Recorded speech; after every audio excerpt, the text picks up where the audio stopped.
राजधानी दिल्लीसह संपूर्ण देशात 77व्या प्रजासत्ताक दिनाचा उत्साह, कर्तव्य पथावर भव्य सोहळा होणार. एकता, विविधता आणि प्रगती यंदाच्या प्रजासत्ताक दिनाची संकल्पना. पंतप्रधान मोदींकडून ट्विट करत देशवासियांना शुभेच्छा. विकसित भारताचा संकल्प अधिक दृढ होवो. राष्ट्रीय महापर्व सर्वांच्या जीवनात नवीन ऊर्जा निर्माण करो. मोदींचं ट्विट.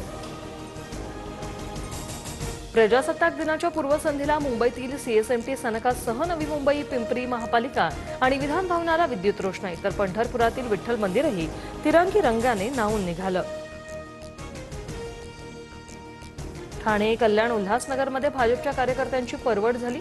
बालेकिल्ला कुणाचाही असो, पक्षाने परवानगी दिली तर याचं नामोनिशाण मिटवून टाकू.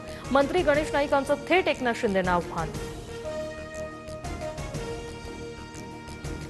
केडीएमसीमध्ये विरोधी बाकावर बसू. भाजप आणि गद्दार टोळीला सत्तेसाठी पाठिंबा देणार नाही. उद्धव ठाकरेंची भूमिका. नॉट रिचेबल नगरसेवकांविरोधात कारवाईचा इशारा.